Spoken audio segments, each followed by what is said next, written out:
Ok, pour finir, le dernier thème sur lequel je vais vous donner une petite correction là, de ce qu'on a fait dans l'examen, c'est sur les histoires de problèmes du sac à dos. Donc je ne fais pas la programmation linéaire, parce que la programmation linéaire, on en a déjà fait beaucoup en TD, c'est toujours pareil, il suffit de savoir tracer des droites, mais si vous ne savez pas faire, il faut vous entraîner à faire ça. Je vous donne plutôt une façon d'opérer sur ce genre de questions sur le sac à dos. Donc là, on vous donne une collection d'objets et on vous dit la première valeur, c'est la valeur justement de l'objet et la deuxième, c'est son poids. D'accord ? Donc là, on vous donne une collection de 6 objets. Valeur 13.9, valeur 15.7, etc. Première question, on vous demande quel est le poids minimum d'un sac à dos de valeur au moins 25, c'est-à-dire 25 ou plus, et qui n'utilise que les 5 premiers objets, de O1 jusqu'à O5. D'accord ? Donc je n'ai pas le droit d'utiliser O6. Okay ? J'ai le droit d'utiliser que les 5 premiers, et je veux réaliser valeur au moins 25 avec un poids, le poids minimum possible. Okay. Là, la question, elle est très rapidement, c'est très facile d'y répondre, parce que si vous regardez les poids, il y a 6, 8, 10, 7 et 9. Donc les deux plus petits, c'est 6 et 7. Quand vous sélectionnez déjà les deux objets les plus petits, vous avez déjà, en poids, vous avez déjà valeur 25. D'accord ? Donc c'est le mieux que vous puissiez faire parce que vous ne pouvez pas le réaliser en un objet. Il n'y a aucun objet qui a valeur au moins 25. Donc il vous faudra au moins 2 objets. Donc le poids minimum que vous pouvez espérer, c'est le poids des 2 plus petits objets. C'est-à-dire 6 plus 7 ici, 13. D'accord ? Et il se trouve que oui, ça permet d'atteindre valeur 25. Donc ce n'est pas la peine de chercher plus loin. C'est sûr qu'on ne pourra pas faire mieux que faire avec un poids 13. Okay. Parfois c'est un peu plus compliqué, mais pas beaucoup plus compliqué que ça en général.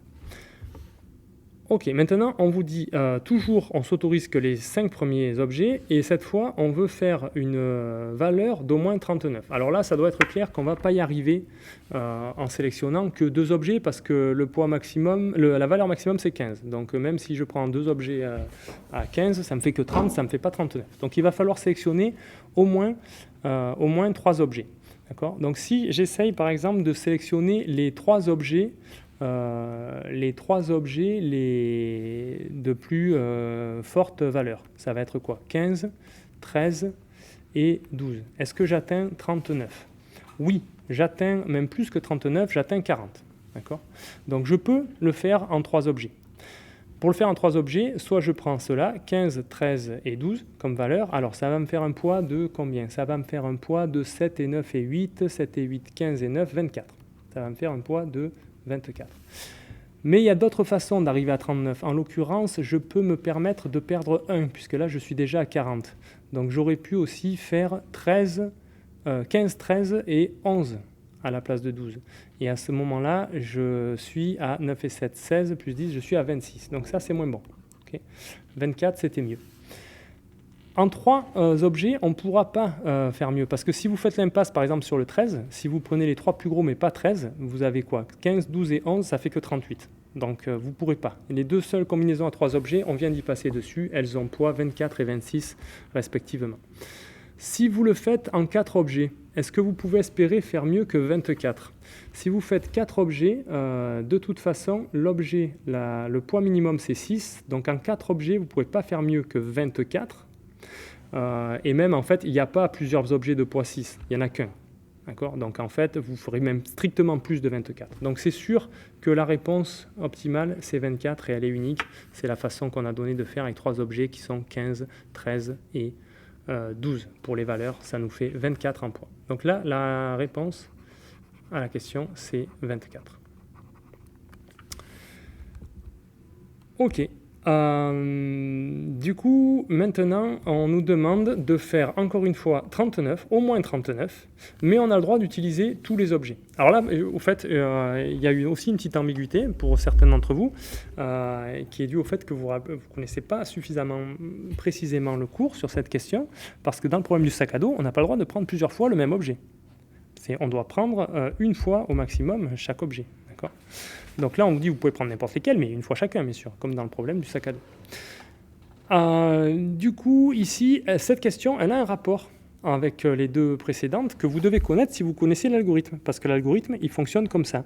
L'algorithme, il prend le meilleur, le poids minimum parmi les solutions qui soit utilisent le dernier objet, soit ne l'utilisent pas.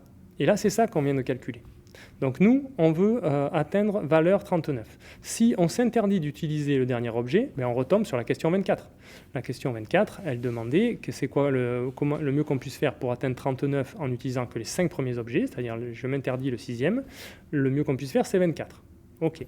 Si maintenant, je prends l'objet numéro 6 dans ma solution, ok, je prends l'objet numéro 6, il a quoi? Il a poids 5, d'accord? Donc, si je prends...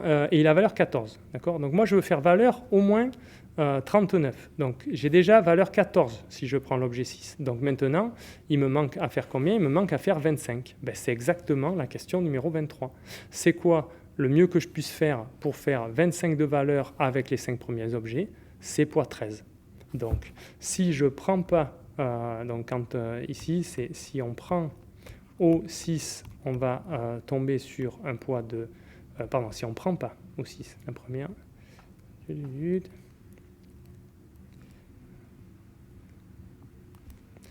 Donc sans l'objet 6, je vais tomber sur un poids de 24. Avec l'objet 6, je vais tomber sur un poids de 5, le poids de l'objet 6, plus le meilleur poids que je puisse faire pour faire 25 sans le dernier objet. Ça, c'est la question 23 et c'est 13. Donc 5 plus 13 égale 18. Entre les deux, c'est quoi le meilleur? Ben, c'est de prendre l'objet numéro 6 et de faire 18. Donc ici, je réponds 18. OK? Donc ça, c'est vraiment le fonctionnement de l'algorithme. C'était pour vérifier que vous connaissez ce fonctionnement. Si vous le connaissez, ben, vous gagnez beaucoup de temps pour répondre à ces questions. Si vous ne le connaissez pas, le raisonnement est moins évident. OK. Ensuite, on vous demande quelle est la valeur maximum que je peux atteindre avec un sac à dos de poids au plus 18. Okay.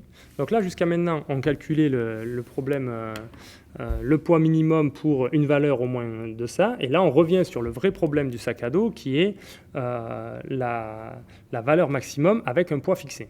Okay. Et on voit qu'il y a un rapport puisqu'on a répondu 18 à la question précédente. Et là, on nous demande avec poids au plus 18.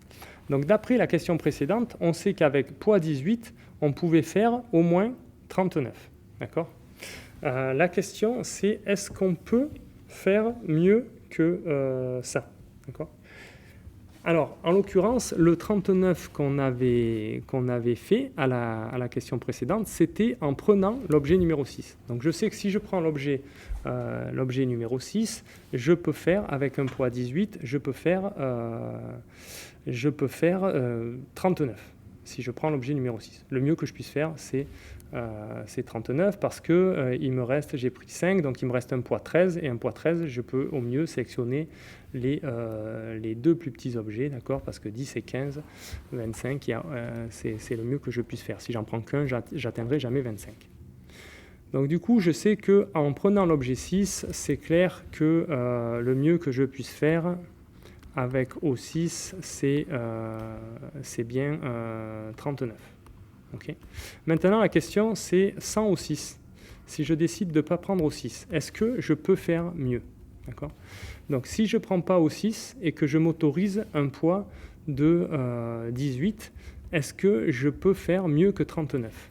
On sent qu'il y a peu de chance parce qu'un poids de 18, ça nous permet de sélectionner combien d'objets? Mais ça nous permet de sélectionner au plus 2 objets. D'accord? Parce que le poids le plus petit, c'est 6. Donc je ne peux pas sélectionner 3 objets parce qu'il n'y en a pas 3 de poids 6. Il n'y en a qu'un de poids 6. D'accord? Donc je peux sélectionner au plus 2 objets. Et vu que la valeur maximale d'un objet, c'est 15, si je sélectionne au plus 2 objets, je ne dépasserai pas 30. Donc 100 au 6, c'est sûr que je ne ferai jamais mieux que 30. Donc le mieux que je puisse faire avec un poids 18, c'est bien de sélectionner au 6 et j'arrive à 39. Donc le plus gros poids que je peux faire la plus grande valeur que je peux faire avec un poids 18, c'est 39. Et vous voyez qu'il y a vraiment un rapport entre les deux questions, puisque 39, c'était justement ce qu'on avait utilisé au truc d'avant. Donc là, c'était pour vous faire vérifier que ce qu'on avait fait avant, c'était bien l'optimal qu'on pouvait faire avec ce poids-là. Mais il faut le vérifier. Hein. C'est pas évident de savoir qu'il faut bien répondre la même chose que, que dans la question d'avant. Mais ça vous met sur la piste aussi. Voilà, donc c'est tout pour ce que je voulais vous faire voir sur la correction. J'espère que ça vous aidera à préparer la seconde session de l'examen pour ceux qui comptent s'y présenter. Et je vous souhaite de bonnes révisions pour cet objectif. Alors, je vais vous le dire par mail, mais ne négligez pas, ne prenez pas l'examen de seconde session pour un examen au rabais. C'est un examen exactement du même acabit que celui que vous avez eu à la première session. Alors déjà, même style, ça va vraiment, les questions, ça va être très proche. Bien sûr, elles vont un peu changer, mais ça va être très proche de ça. Donc ça vaut le coup de travailler cette correction. D'autre part, elles seront de même difficulté, pas plus difficile, pas moins difficile. D'accord ? Donc le deuxième examen, préparez-vous-y sérieusement. Il n'y a pas de chute de niveau par rapport à la première session. C'est exactement le même niveau que la première session. Donc, je vous souhaite de bonnes révisions et une bonne réussite pour cet examen de seconde session.